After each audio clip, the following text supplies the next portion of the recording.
welcome back to my channel, Emma Jane's Garden. It is the beginning of an absolutely lovely week, possibly. I don't know if today might be the only day that's nice. It's actually Tuesday. Yesterday was a massive washout. We had floods, we had everything. It was awful. So I've come down today and I have got a few things I really need to do. So I have got to get in some Phacelia. I've got to dig that area to put those in, and it needs composting. I still need to divide some more of my perennials, so still quite a lot to do. So that being said, I think I need to get on, as this is going to be possibly the only day that's going to be like this. It's going to be sunshine and showers for the rest of the week, but that does limit what you can do, because the ground is just so wet that when you start trying to dig anything, it's so heavy. So stick around and we'll see what we do this week. If you're enjoying following me along on my lovely Flower Farmer journals, please do like and subscribe and press the bell icon, and then you'll know exactly when I've got videos coming out. And if you would like to buy me a coffee, the link is down below, and that would really help me out making more of these videos. So this is where I'm going to be putting the Phacelia here, and on the bed behind me here, which I still haven't dug, and I keep saying I'm going to, and I haven't done it yet. I keep getting distracted with other things. I'm just going to put some compost on here. I've just took out the most of the weeds that were there, like the dandelions and the dock and stuff like that. So that's I've just took out there, and I'm just going to compost this over quickly, and then I'm going to plant into there some nigella and some cornflowers as well. And then this, because this isn't being used, I don't even remember the last time I've been here for 6 years and I've never seen this ever have anything growing in it, so it's really compacted. So what I'm going to do is just aerate it slightly, put some compost on it, and then plant the Phacelia into it, and then I can use the Phacelia for flowers. Really, you shouldn't let it go to flowers, you should dig it in before then, but I'm going to use the flowers, and then what I'll do is, once I've finished with the flowers, I'll chop it down with the strimmer, and then I'm going to dig it in, and hopefully that will give, because Phacelia is a green manure, that will give that a really good basis for planting through into the autumn for something else. So that's my plan for that bit. So that whole bit is going to be Phacelia. I've got a really big bag of seed for that. And then next to that, I want to put in a sort of wall of cosmos as well. And I'm going to direct sow some cosmos, which I've never done before. I've seen it on Gardener's World. And it looked really good. So I'm just going to over sow it with seed. So that's my plan for today. I don't know how long I'm going to spend down here, which is a real shame because it's going to be the only day that's like this, but unfortunately my dog's been pretty ill for the last 3 or 4 days. He's not keeping much food down. He's been to the vet, he's got antibiotics, so we're on the mend, but I don't want to leave him at home too long. So this is the first time I've actually uncovered this completely. I left the compost bags there because that's what was underneath all the other stuff that I took off last time, and I didn't want anything else to grow, and it's full of ants, and I've got a really irrational fear of ants, and I don't know why. I just really hate them. Well, I do know why. It's something to do, very deep rooted from when I was little. I got caught in an ant's nest in our garden, and they literally all over me. Apparently they were in my nappy and everything, but I don't remember it, but my mum always tells me about it, which I don't know whether because she keeps telling me that's why I don't like them. I've got a real thing about them. It's full of them. And also stinging nettles. Let me show you.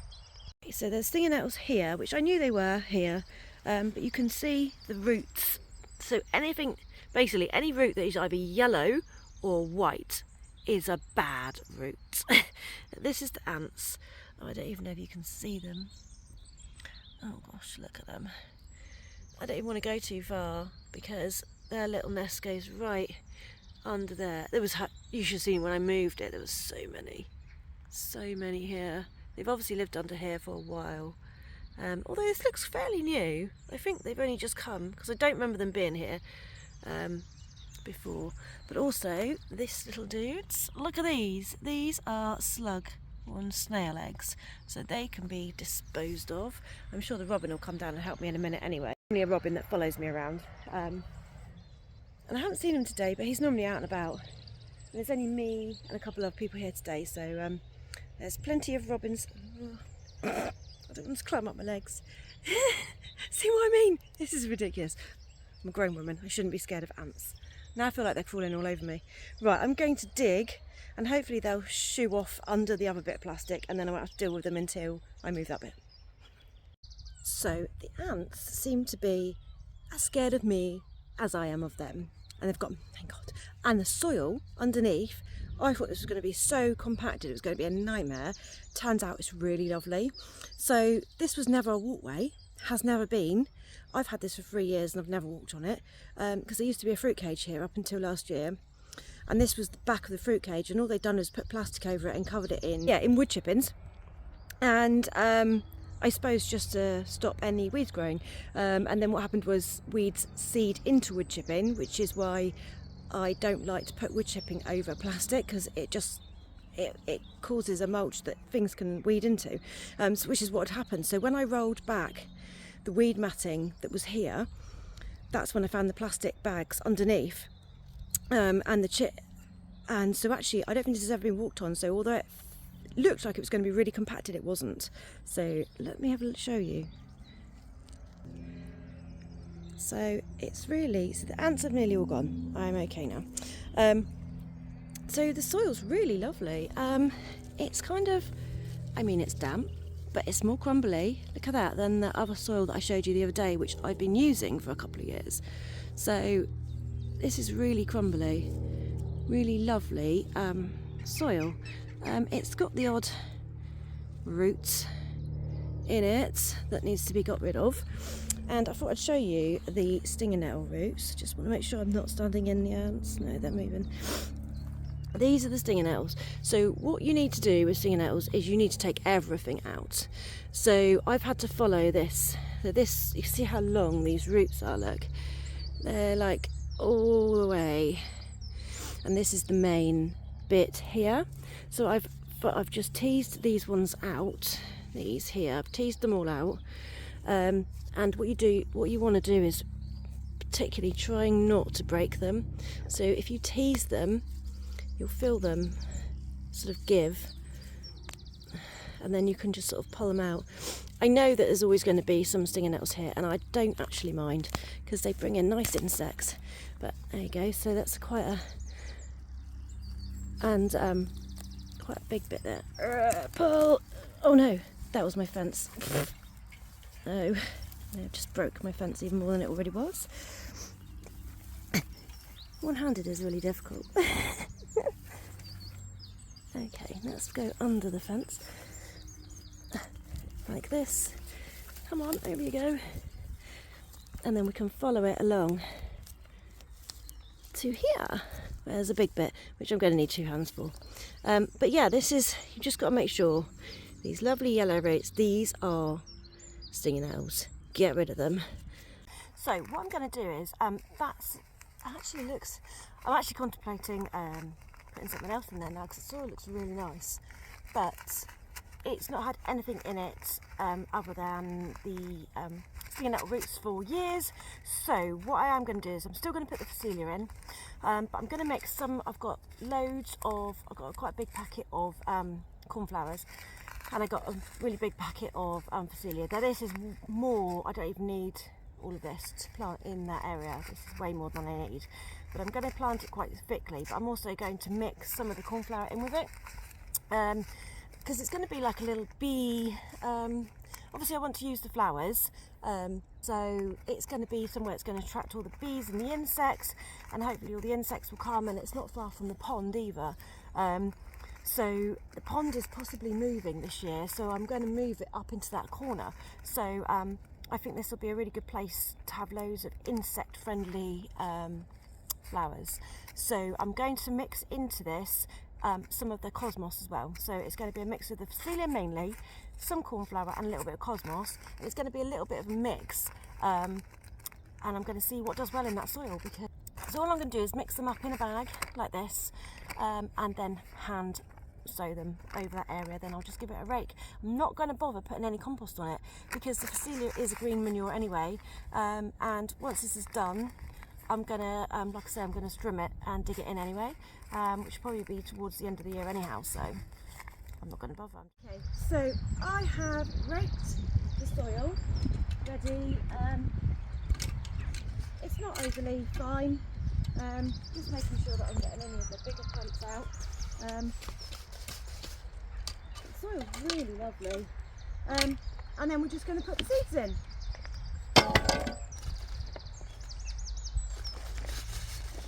Give them a good shake, mix them up a bit.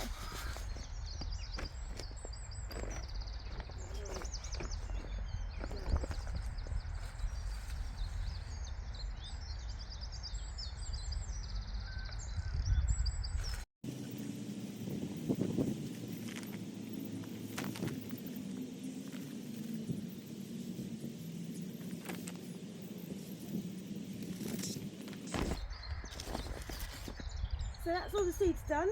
I'm just going to rake them over.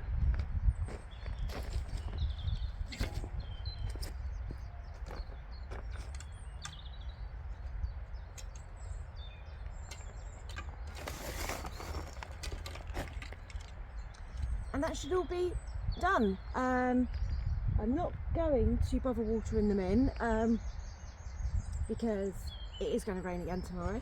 And this soil is quite damp as it is because we had so much rain yesterday, so it's in quite good contact with the soil anyway. So just by raking it, I've made sure that all the seeds are in contact with the soil, and I'm able to take out any naughty roots like this. They've decided to make their way in there. Yeah, done. Just come down to the plot to get some daffodils and some other little bits and pieces. I might even have the first of my bluebells, which is going to be great. But yeah, I realised I didn't show you what I'd done yesterday, so I thought I'd show you quickly. It's been one of those days, it's been a bit... We've had hail and a bit of snow. What is that all about? And yesterday I was down here in a little vest top. It was so hot. How it can be so different, I have no idea. Obviously, I put all those seeds in yesterday, but I'm sure they'll be fine. I'm not worried. If not, I'll put some fleece over them if they don't look like they're doing anything. But yeah, let me show you what I've done. So what I did, this is the... so all of here are all the GMs I did the other day. So you see, I did do them quite small, some of them, so I don't know whether they'll be that much good this year. And this was the larger red one that I did. It's looking a bit sorry for itself, so I've just snipped off all the flowers because there were flowers on it. It was a bad time to split it, but I wanted to split it because I want this whole bed to be like the GM bed. And then I've got some orange GMs that I found, well, I had up on the other plot, so I've dug them out as well and planted them here. So I've got the orange ones, I've got some red, and then I've got the Mai Tai. And then just at the end there, there's little sticks, I don't know if you can make them out. That is just some Fabina, so I just thought I'd fill the end up with a Fabina, which was in this bed here, which is covered up, and it was kind of all over the place. It used to be my dahlia bed, and then in between dahlias I had the Fabina, see? So because they come up obviously taller than the dahlias, and it looked beautiful.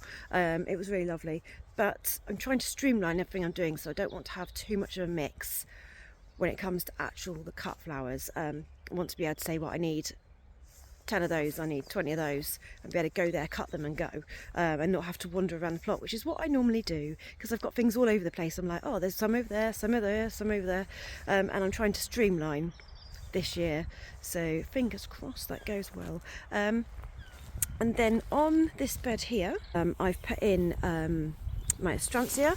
So I've got the astrantia here, so I think these two are red at the front, and I've got two whites, and then I've got like a pink at the back there, and there's a stick of one here. This stick is actually a little bit that broke off one of the others, so I've stuck it in to see if it'll grow. It should do. And that obviously is just foxglove. I think it's just going to be a standard purple. Looking really happy growing there, I thought I'd leave it. It's not doing any harm. I also found a load of sedum in this bed, which when I was digging it even, it all started breaking apart. So now I've got lots of it. So one of these beds I'm going to make into just sedum, because I absolutely love using sedum. So you've got a real good mix. Sedum's brilliant. So you can either use just the leaves, which I use a lot. I think I use it mainly for structure with the leaves. Then it's got when it goes to the little flowers, and they're kind of green on the top, you can use it then, and then it goes pink on the top. They are quite heavy, but they're quite good for putting into wreaths. You just break the head apart and then you can poke it in. So I really love the sedum, so I do want to grow a lot more. So when I started breaking that one apart, by accident, I've stuck it all in the ground. It's just in odd places. I've just stuck some sedum in just so that it'll root a little bit. Then I'll dig it out and I'm going to plant it into one of these other beds because I'm going to have a thinner bed at the end here, and I'm going to just make that all sedum. Okay, let's go and see the daffodils, see if there's any good, because this weather has not been kind. In fact, I've actually got some Mascaria I could take for it as well. So I've already got a few daffodils at home that I've got from home. The ones with orange centres, I really think they're really pretty. And then I've got some tulips, which I did buy in. And then I just want to see what's left here, if there's anything actually half decent that hasn't been eaten by the slugs. Urgh. Right, but yeah, this Mascaria, some of that I could take. Oh, and I've got the bluebells. I found some bluebells down the bottom that I can have. So, oh, this one's looking alright. She's pretty. She's coming home with me. Oh, there's quite a few of those actually. Let's have those. So I got the daffodils and I got some Mascaria. Some are a bit shorter. Some are a bit shorter, some are quite long. The trick with the Mascaria is to get as far down as possible and then pull it. Do not cut it, pull it, and then you'll get nice long stems and you'll get the white bit that goes down into the bulb. So some of them are a bit too short, but I'm going to take them home, put them in a little posy. My daughter likes to have little flowers in her bedroom window, so she can have some of those. I am here to get some more of the blackcurrant. The blackcurrant that I'm using, this really big one, but this whole bed, that was what my sweet peas were on last year, is all blackcurrant. And I don't want this many, but they are quite handy for this time of year, so I'm going to keep a couple and then get rid of the rest. So I'm just cutting in threes, so just cut 3 of the currant.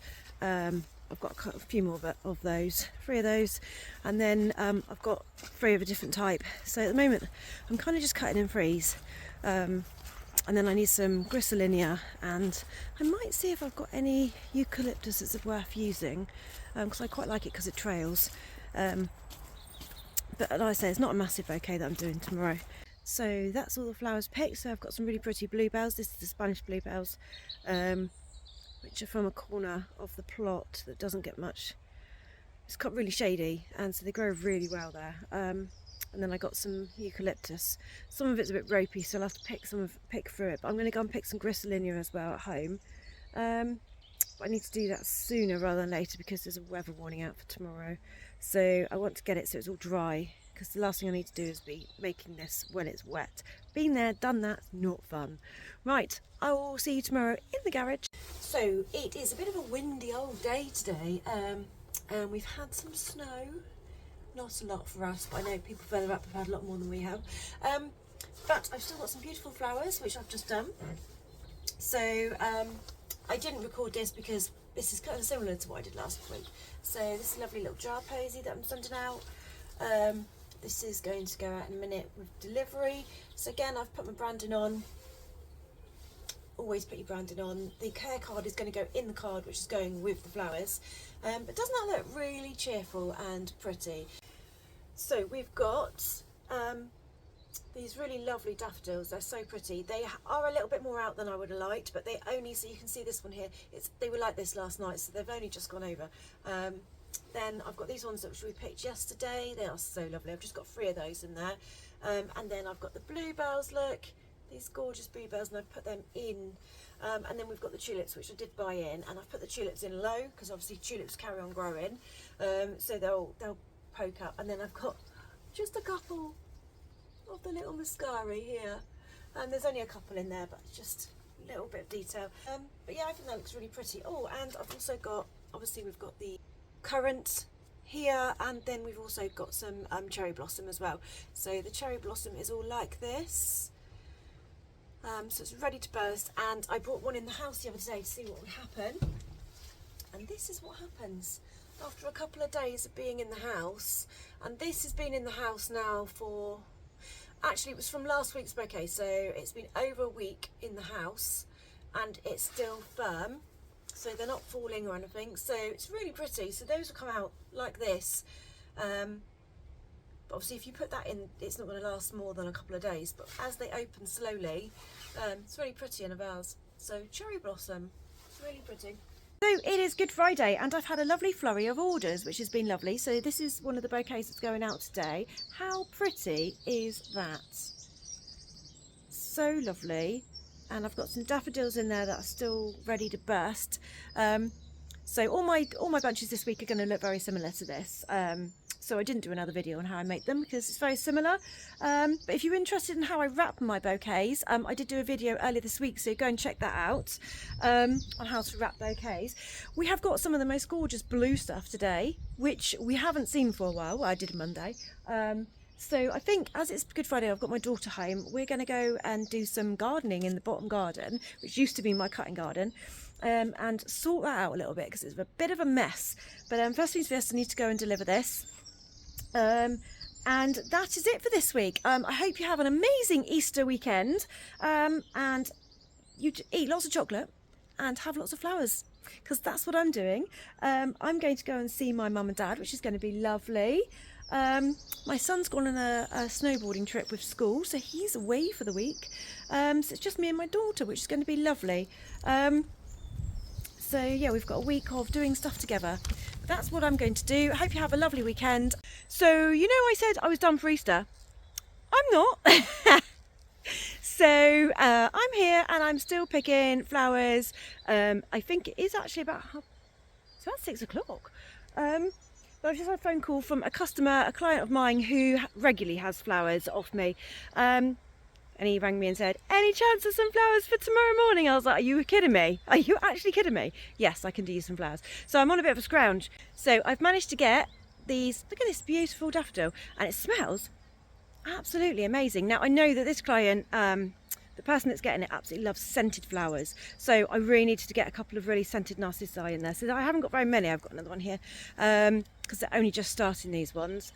And then I've got some more of my other daffodils in here, which are the, they should be scented as well, but they are the, I think they're called Delish. I can never say it. Something like that. And then I've got some Honesty flowers, which have only just started, but actually the sun's really brought them out in the last day. So I didn't even think to look at them, and suddenly I looked and I was like, wow! So that was good. I'm glad I came down for those. I'm just going to see if I can get some more forget-me-nots, and I've got some willow here I'm going to nab as well. And I wonder if there's any more of the snowdrops left, because not snowdrops, bluebells, because I'm pretty sure I've used everything, because I don't like to use every single flower. So any flowers that are looking a little bit ropey I've left, but so they're probably no good. But yeah, so I'm not done, although I am. So tomorrow I've got 2 bouquets to make now before I go on holiday to see my mum and dad. But I'll be back first thing next week, so I'm not going for long. But yeah, anyway, have a super Easter, and I will see you next week. Bye bye.